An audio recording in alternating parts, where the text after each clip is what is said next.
Noong nakaraang taon, nilagdaan ko po ang ng inyong lingkod ang Republic Act number 11982 o yung Expanded Centenarians Act of 2024. Sa ilalim ng batas na ito, ang mga senior citizens na umabot ng 80 years old, 85 years old, 90 years old at 95 years old ay makakatanggap ng 10,000 piso. Bago tayo magpatuloy, huwag kalimutang mag-subscribe sa aking channel.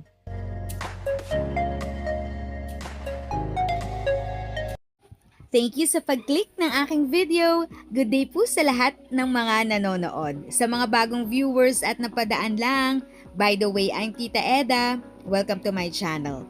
Ang channel na maghahatid sa iyo ng dagdag kaalaman tungkol sa government services, bagong mga balita at informative videos na galing sa legit na resources. Mag-subscribe na para updated ka. Important people here today are, of course, those who have received, who are now become the beneficiaries. But they are not important because they are beneficiaries of this program.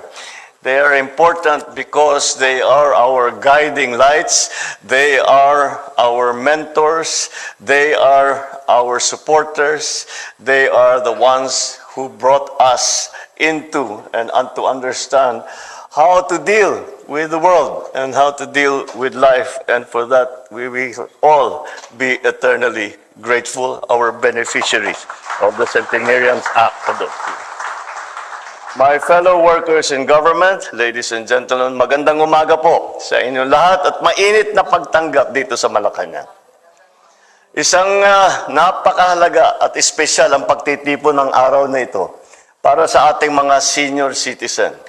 Nakalagay sa speech ating mga kapwa senior citizen, di ko na binasa, na ikanululugod ko, makasama ko kayo ngayon. Marami po sa inyo ang naipanganap na o di naman kaya ay nasaksihan ang mga ilang mahalagang yugto ng kasaysayan ng ating bansa. Kasama natin ngayon araw si Nanay Generosa, Nanay Brigida at Nanay Hiwaga na tumutuntong po sa edad na 100 taon.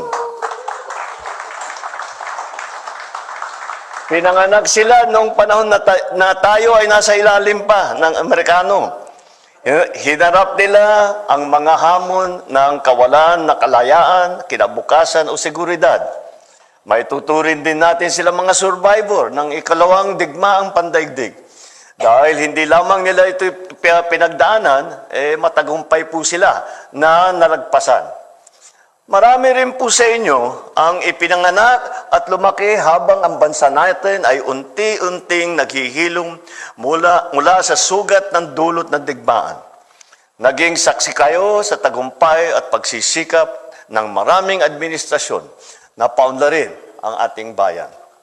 Kaya, ang bawat linya sa inyong balat at bawat puting buhok ay bahagi ng hibla na naghahabi ng ating kasaysayan.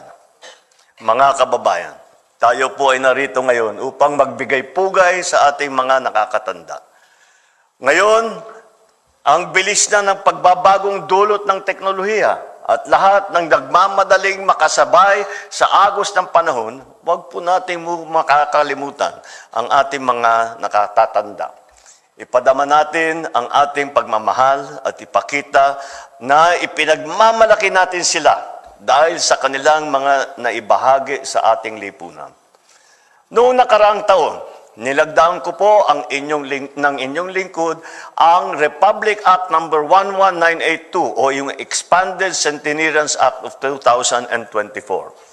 Sa ilalim ng batas na ito, ang mga senior citizens na umabot ng 80 years old, 85 years old, 90 years old at 95 years old ay makakatanggap ng 10,000 piso. At tuloy pa rin ang handog ng pamahalaan na 100,000 piso para sa ating centenarians o yung mga umabot sa 100 taong.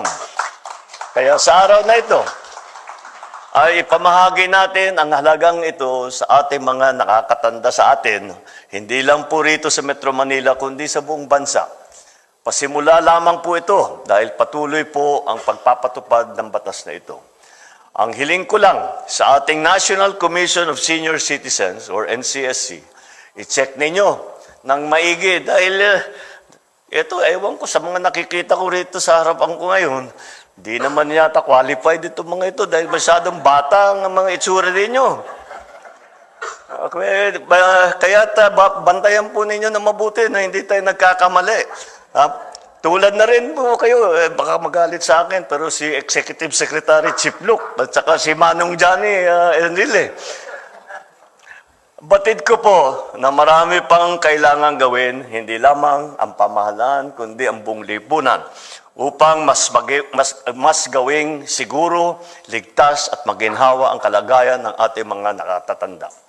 73% ng ating mga senior citizen ay umaasa pa rin sa suporta ng mga anak at 55% ng kanilang gastusin sa kalusugan ay binabayaran mula sa sariling bulsa. Ilan din ang nakakaranas ng kakulangan sa pangmatagalan pangangalaga. Marami ang nag-iisa sa bahay. May iba na pakiramdam nila na ang pakiramdam nila ay wala na silang halaga sa pamilya at lipunan. Huwag niyo pong isipin yun. Mas malungkot, marami sa kanila ang nakaranas ng abuso pa. Sa bagong Pilipinas, hangad natin na mabuhay ng may ginhawa at dignidad ang ating mga matatanda. Mga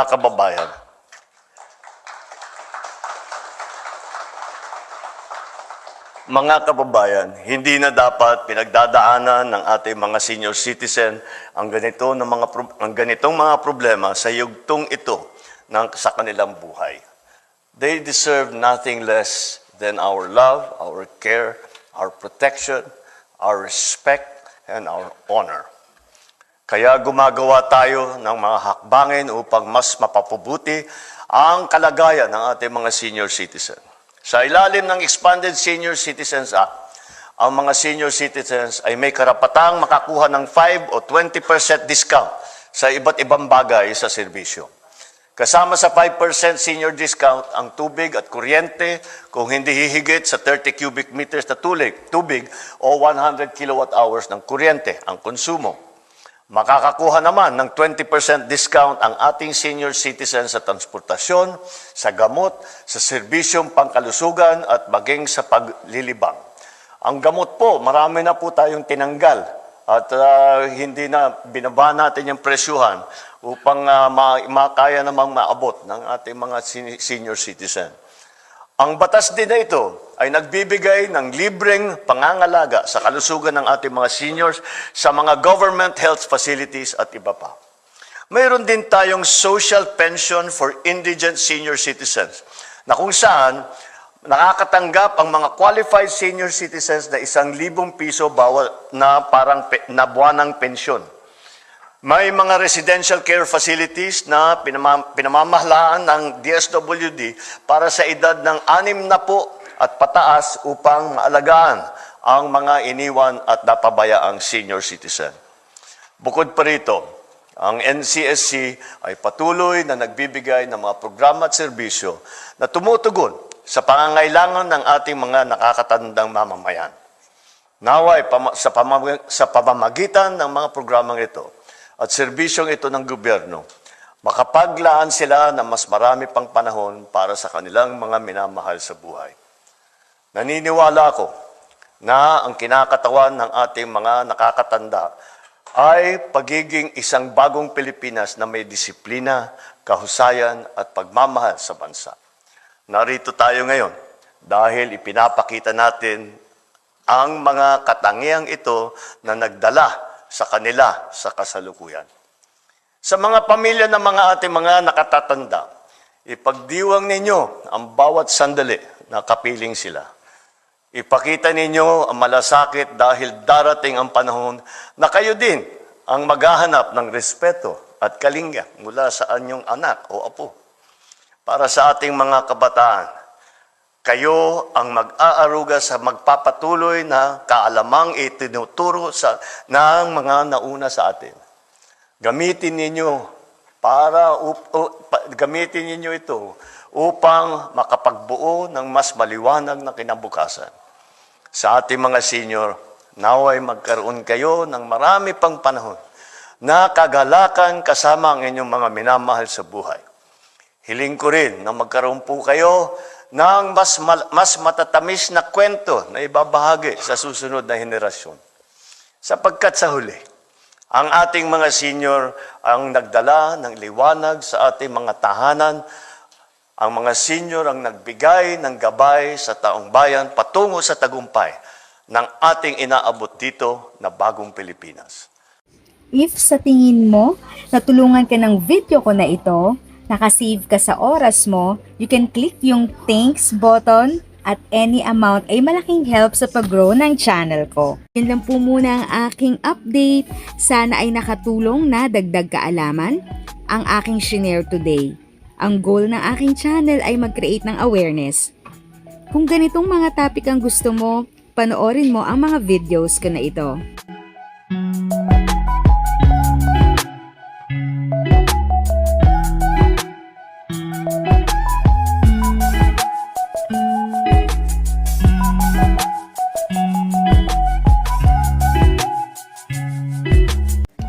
Thanks for watching! Kung may kapamilya, kaibigan o kakilala sa tingin mo ay magiging interesado sa video, please share or tag sila sa comment section.